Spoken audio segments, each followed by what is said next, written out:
Price அல்லாஹ். ஆண்டவருடைய பரிசுத்த நாமம் மகிமைப்படுவதாக. கிறிஸ்துவுக்குள் பிரியமானவர்களே, உங்களுக்கு சமாதானம் என்ற இந்த காணொலி மூலமாக இன்று நாம் தியானிக்க இருக்கிற செய்தி, பிள்ளை பேருக்காக பிழையான முடிவு எடுத்த ஸ்திரீகள். ஆதியாகமம் 16ஆம் அதிகாரத்திலே 2ஆம் வசனத்திலே நாம் வாசிக்கிறோம், விசுவாசத்தின் தாய் என்று அழைக்கப்படுகிற சாராளுக்கு குழந்தை இல்லை. அதனால் கர்த்தருடைய சித்தத்திற்கு அவள் காத்திருக்காமல் ஆபிரகாமை வற்புறுத்துகிறாள்.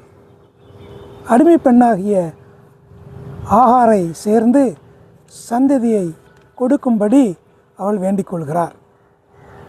கற்பத்தின் கனி கர்த்தரால் ஆசீர்வதிக்கப்படும் என்ற வார்த்தையை மறந்து அவனை வற்புறுத்துகிறாள்.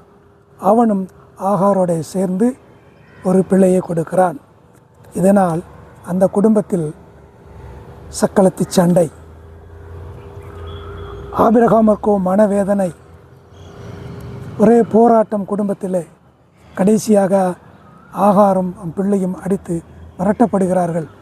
இது அவன் கணவனாகிய ஆபிரகாமிற்கு மனதில் பெரிய சஞ்சலத்தை ஏற்படுத்துகிறது. சகோதரருக்குள்ளே ஏற்பட்ட அந்த பிரிவு சண்டை இந்த நாள் வரை தீர்ந்தபாடில்லை.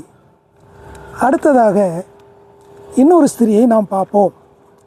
யாக்கோபின் மனைவியாகிய ராகேலுக்கும் பிள்ளை இல்லை.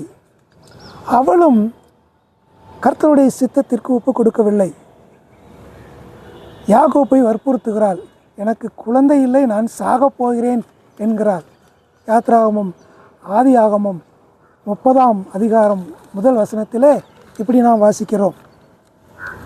யாக்கோபோ 2ஆம் வசனத்தில் சொல்கிறார், உன் கற்பத்தை கர்த்தர் அடைத்திருக்கிறார், நான் என்ன செய்வது என்கிறார்.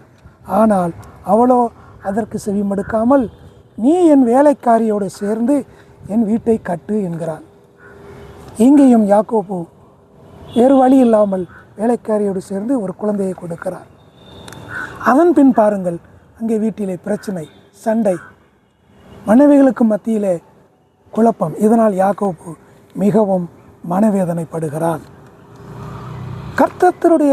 கர்த்தருடைய சித்தத்திற்கு ஒப்பு கொடுக்காமல் இந்த ஸ்திரீகள் குடும்பத்திலே குழப்பத்தை ஏற்படுத்துகிறார்கள்.